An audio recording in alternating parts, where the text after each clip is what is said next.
Hello, welcome to a bonus Soulprint pendulum reading. So let me tell you what kind of prompted this. First of all, thank you very much for being here. I hope you have all found me.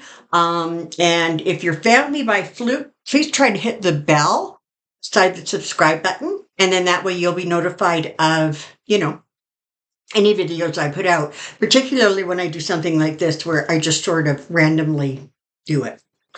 So let me explain. I have a lovely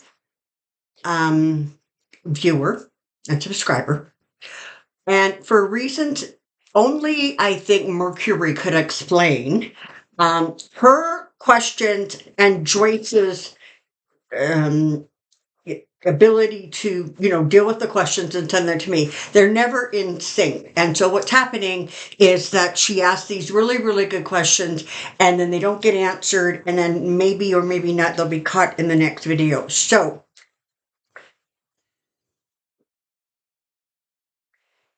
let's get started.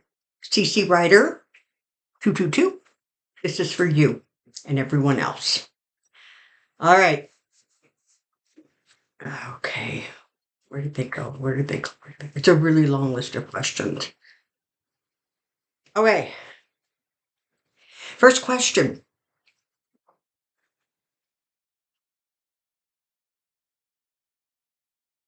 Did all 12 jurors in the hush money case believe Cohen?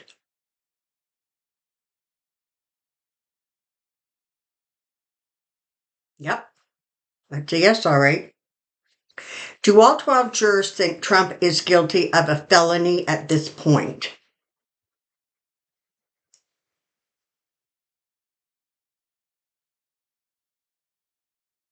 So you can see it's a smaller yes. What I'm getting is that they're taking their job as a jury really, really seriously. They're mindful of the fact that who the defendant is. But what I'm getting is that yes, but all of them seem to be almost holding things in reserve a little bit, and sort of waiting for closing arguments or waiting for the instructions. Right now, it's sort of almost like the energy it's flowing into them. It's being absorbed, but they're not releasing it out. And well, they shouldn't, right? They're not allowed to talk to anybody about this, including the other jurors. They're not supposed to be consuming any news about this. So you can see where they're now. I do know that there are other really respected, amazing readers that I know. Or that I watch, and there's this talk about this one female juror. I'm not getting it, and that just means I may not be picking things up the same way they are. But when I look at the jury as a whole, it's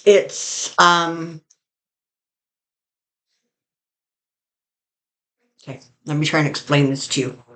So sometimes you'll see graphs, particularly ones that are like month by month, right? And you'll see, the 1 month is this tall, and then the other month is like this tall, and then the other one's like over here, and it's just like stairs. So that's literally what they're showing me. They're showing me the jury all standing up with these columns in front of them, and some are very, very tall, and there are some that are not quite there yet. They're not thinking he's innocent, but they're not quite sure what it is they're actually wanting to say he's guilty of. And so it's a little bit like this, but they're all above water. Okay, so there isn't anybody who's facing in the other direction and going, "No way, man, he's completely innocent, and I'm not doing anything." That's just not happening. Okay, I hope that made sense. Sometimes the pictures they give me are kind of entertaining, and sometimes you just have to shake your head and wonder why it is that I can interpret them so quickly and so well. Frankly, because it makes me wonder about my brainwaves sometimes. Here we go. Will there be a hung jury?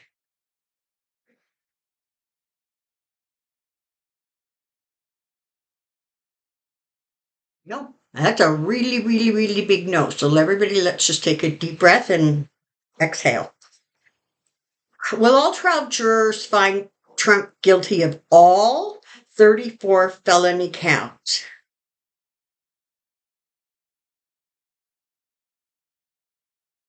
No.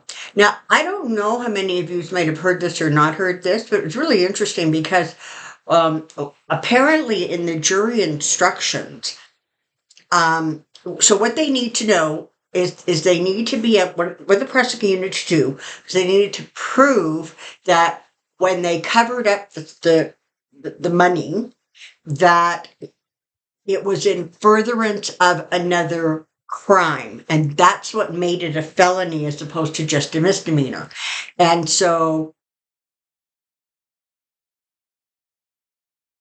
the crime, right, was not reporting things properly because they were trying to influence or sway an election. But one of the sentencing guidelines apparently is like, in order to find Trump guilty of a count, all 12 jurors have to believe that that count he's guilty of. But not all 12 jurors have to agree that the crime was the same. So that really broadens it. So that's what I'm getting here. So no, they're not going to. I've always said it's going to be some like 56%, somewhere in there. More than half. I don't think 3/4 of the charges. And if I was clever, I would do the math right now, but I'm not that clever. Will the DNC and Biden-Harris campaign launch a full-blown messaging strategy much different than the outdated model used in 2020? Okay, so let's ask that first. Are they going to change their sort of messaging strategy? Okay, yes. And will that be effective in flipping voters to Biden?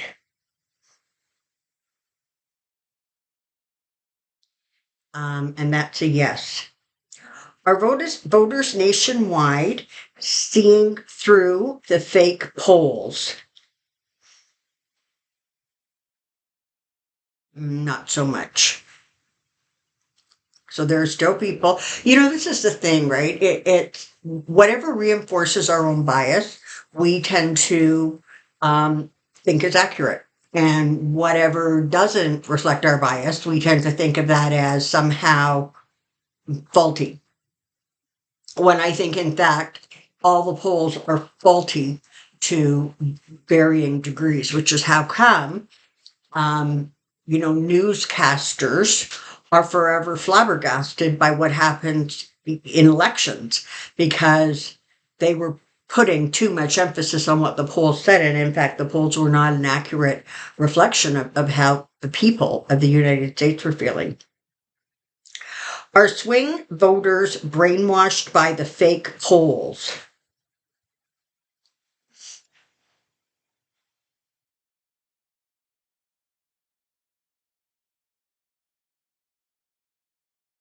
Okay, so it's almost not answering. It's kind of a little yes and kind of a little no, and then it's just kind of not doing anything.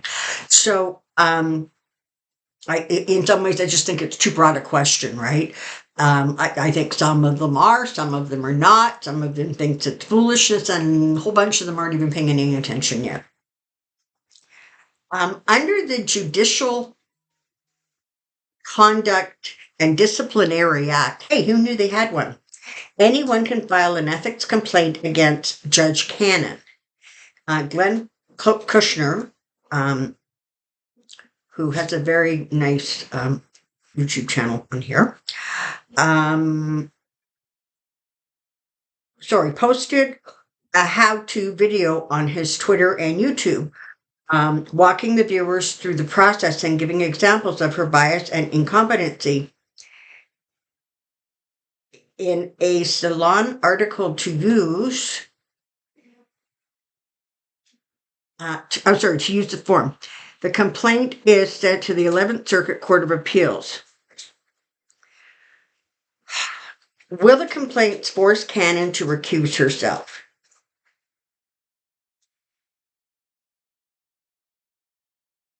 No.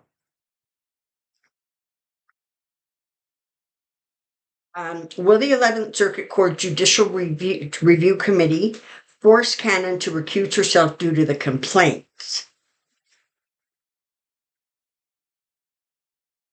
Now that's a no too. Now let me explain. Let me ask questions in a slightly different way. So Jack Smith has recently asked the Cannon Court to amend the rules of release on Donald Trump's what's that called? The thing that allows him to walk free and he's not waiting, for trial in jail, right? There's all these different rules that he has to abide by. And Jack Smith is asking her to change the rule so that if Trump continues to say things that are putting FBI agents and police agencies in jail or at risk, he wants the statement to be amended to say if Trump keeps doing that, he can be incarcerated. Now, so it's not a gag order that he's asking for. He's asking for something to be amended so that there is a sort of instant, hey, little boy, an instant reaction. Excuse me. And how do you feel about Trump? Really? Okay. How about we hang on and get rid of him? Hang on. Sorry about that. So, what the legal minds are saying is that if she refuses to do that, she's basically saying that she isn't interested in keeping the FBI agents, as an example, safe. And the reason this all started, by the way, was because Trump picked out this one little phrase in the warrant that apparently is absolutely common. It goes on every single warrant. And that is the authorization to use deadly force if necessary. So Trump gets all like in a dither and is screaming about how they had orders to shoot to kill. I mean, it's ridiculous, but it gets those people around him hyped up. And so that's where we're at. So I'm going to ask a couple questions just sort of this way. Is Judge Cannon going to take a step too far in trying to find a way to not have to change the rules on what Trump can and cannot do while he is going through this legal process?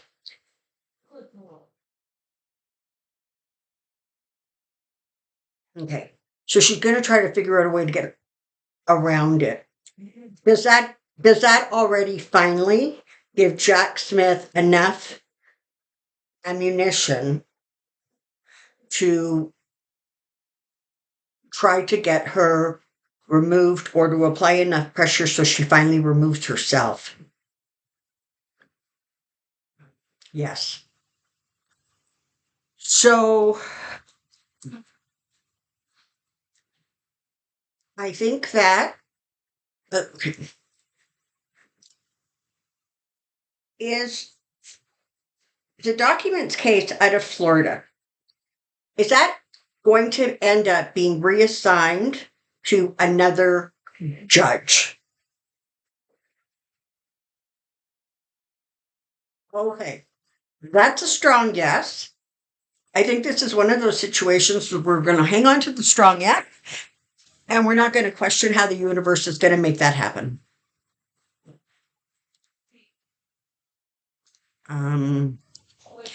Will Trump be found guilty on the 11 felony counts related to invoices from Cohen? And so you all know that what the prosecution is saying, one of the things they're saying, and one of the things Cohen said, was that he submitted phony invoices for legal fees, which was how they were justifying mailing these $33,000 checks that Trump signed to him.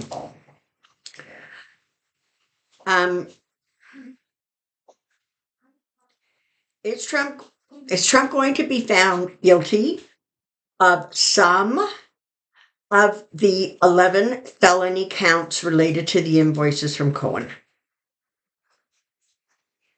Yes. Now, that's not how the question was asked. The question was, will he be found guilty on the 11 felony counts?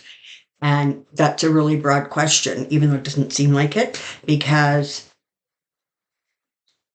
of the way the question is phrased. It's sort of an all or nothing kind of question. And sometimes with the pendulum, you have to be a little bit more nuanced than that.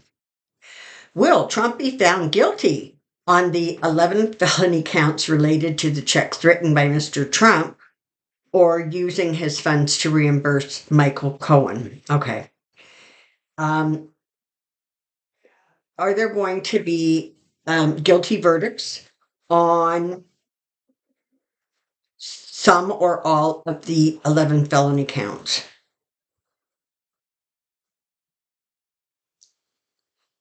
And will Trump be found guilty on the 12 felony counts related to the accounting records made for the reimbursement?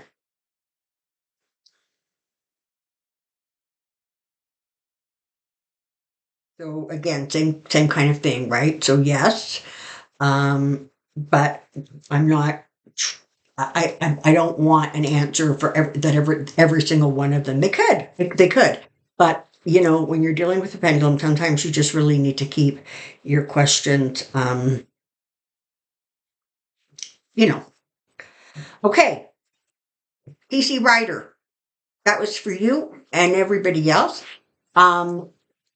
I will be releasing on Tuesday my normal video. Thank you for all of the good wishes for my kind of decompression week. It was it accomplished what I needed it to accomplish, so I'm happy and good. The video I'm going to release on Tuesday has to do with what is going on internally with Trump as a result of the booing that he got when he went to the Libertarian Convention and tried to convince them that they should, you know, vote for him. And I mean booing, like sustained booing. Apparently he only lasted like 30 minutes, said some rude things, and marched off the stage eventually. I want to see what's going on with him there, because that happened on Saturday. It's Monday now, so I want to see what's been going on the last couple of days with him mentally and physically. So that will be released tomorrow. Like normal. Thank you very, very much for being here. I hope all of you find this little bonus pendulum video, and I look forward to seeing you tomorrow. Take care now. Bye-bye.